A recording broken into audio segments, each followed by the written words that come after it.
back to the Sally Paradise channel, where I talk about books and other things that I feel like talking about, because it is not about what you know, but how you feel about what you know. I am back after a short hiatus. I unfortunately was tied up with some real life endeavors, but I'm really excited to be back with another episode of Beatnik 101. And I definitely realized how much fun I have making these videos after being so busy that I wasn't able to.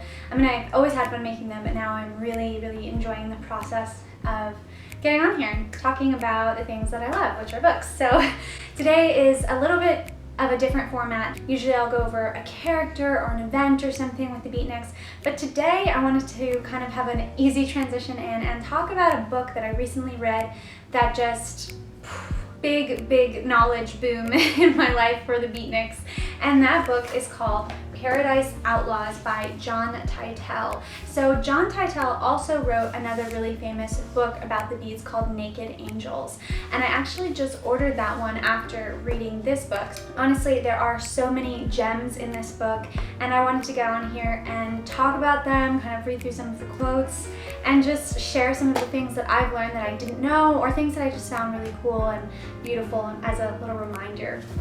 Okay, so let's jump in. Oh, Dios mío.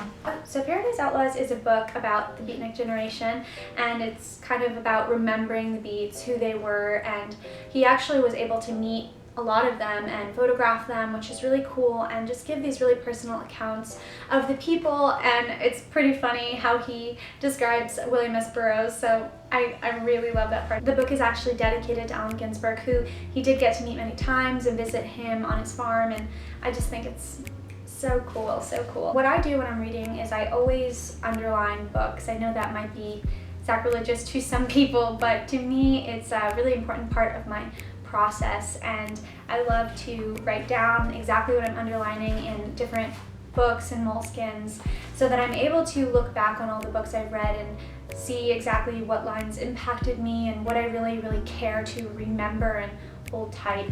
And I love getting a book back from someone that was used, that's highlighted or underlined or has notes. I just think it's so special because books really touch all of us in so many different ways, so I love to see the different parts that have touched others. I'm just going to go through some of these lines that I've outlined and kind of talk a little bit about them. So the first one is, the Beats were the last literary movement, and this is very much in reference to America's literary movements, but it's true. We definitely have not seen that kind of, congregation around a literary group of people in a very long time, and I think it has a lot to do with the technology around us. Right now we're gathering around social media influencers more than we are about authors, which of course makes me super sad, and I don't know that I align with that, but I think the general public definitely does a lot more. The next line is, what Burroughs, Kerouac, and Ginsberg had begun in New York City near the end of the Second World War eventually would affect writers all over America. What a lot of people don't recognize about the Beats is that they did come out of the Second World War, meaning that they were deeply affected by what that meant at the time, what kind of American you had to be, what kind of man you had to be. Ginsberg and Burroughs were both gay, so obviously that was very much a rebellious act during this time, and Kerouac was not your run-of-the-mill kind of macho man. He was a sensitive man dealing with a lot of mental health issues, wanting to be a writer, wanting to live off the fringe because he really didn't align with what it meant to be an American at that time. Each of the Beats turned to writing because of a psychic wound.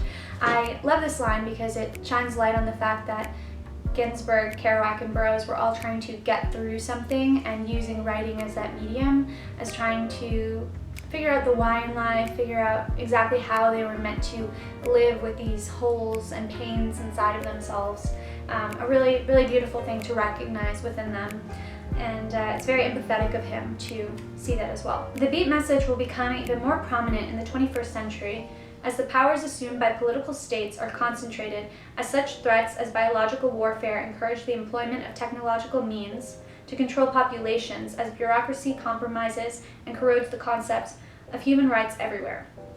This is very much a political statement, but it is something that the Beats did stand for. They stood for individualism, and they definitely were not the type of people that just agreed with everything that the government said. Like I said, they came out of the Second World War, where a huge portion of youth culture was very much against the war at the time. It's very relevant to today's times as well. There is kind of this weird line lately with the riots and the protests going on. What is considered acceptable? How far can the government go? I think no matter what political party you align yourselves with, that is definitely a thought that we are all thinking right now. What control does government actually have over us and our lives? And a lot of us are very much in knots about it. So I love the fact that what they were talking about now is still very much relevant, will always be relevant, and John Teitel very, very eloquently puts that. This is kind of a fun fact about Carolyn Cassidy, who was Neil Cassidy's wife, who is, the fast-talking dean and on the road. And he talks about how Carolyn and Jack kind of had this weird little romance going on. Carolyn Cassidy says she remained in contact with Kerouac until his death in 1969. In Big Sur, he speculates that Carolyn's karma was to serve Neil in his lifetime, although he quotes her, aka Jack quotes her, as saying that she would get Kerouac in another life and pursue him for eternities. So Kerouac is always the romantic. Kerouac said that she said that. We don't know if she said that, but that's kind of juicy tea. This is kind of cool.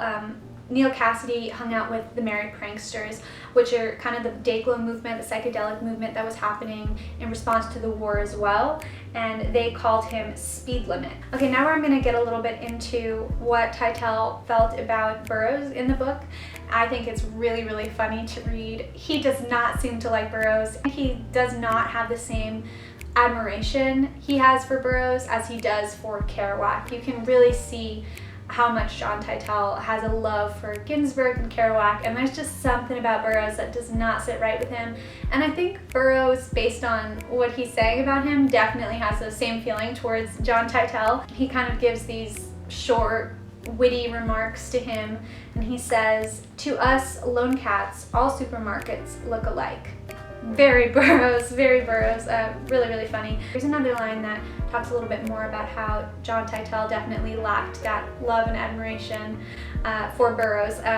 Burroughs did not have the extraordinary fluency of a Kerouac, who could compose an entire novel like The Subterraneans in an athletic 72-hour period.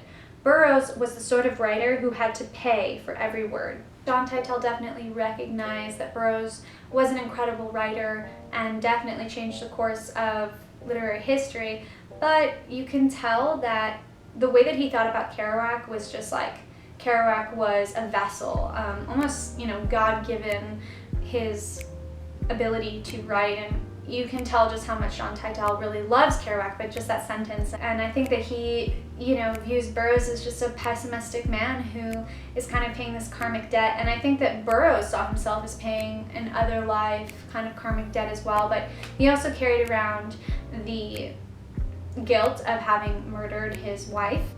I could see how that could weigh on a person. If you want to know more about that, I would go check out another one of the episodes on Beatnik 101 about Burroughs. Or you can Google it, whichever you prefer. Burroughs insisted on viewing art as a magical form. He argued that in the world of magic, nothing happened unless someone willed it to happen, and there were certain magical formulae to channel and direct that will. What we call art, he explained in his bone-dry, gravelly monotone, was magical in its origins, employed for ritual or ceremonial ends to produce definitive effects. Pretty funny. Bone, dry, gravelly, monotone voice. He doesn't like him. It doesn't take a genius to figure that out, but I love the play of words, and I also like how even though he doesn't seem to be his favorite character, he definitely gives like a big portion of talking about Burroughs and the way that he saw art and books and writing and all that. So he gives him his time, even though he does have a problem with him.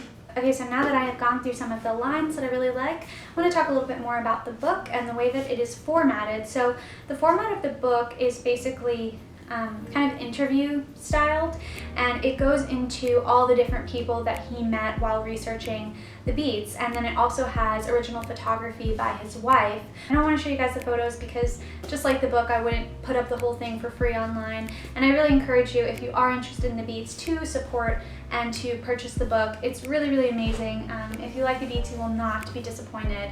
It's really a gem to have. I'll just kind of read through some of the different people he touches upon and that there's photos of, so that you can get an idea, and if there's someone that you like from the beatnik generation specifically, you'll know if you should buy the book or not. So it talks a lot about Ginsberg, and they have a very, very sweet relationship because Ginsberg really appreciates John Teitel for carrying the torch in a way and continuing the mission of the beatniks, just spreading the word. You know, Ginsberg was more than a literary agent during the time. He was really championing for a lot of civil rights issues, and I think he sees John Teitel as someone who was able to really take the best parts of the beatnik generation and keep it going.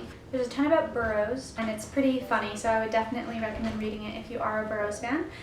Talks about Carolyn Cassidy, Edie Parker, who is Jack Kerouac's first wife, and there's a really sweet picture of her in her older age, and there's a picture of Jack Kerouac on her actual bedroom bureau, so that's a pretty little sweet thing. There's a portion on Ken Kesey from the Dayglow movement. I'm looking for some notable names that people might know, but honestly all of the book is worth reading, but I do think it's cool to call out some of the people.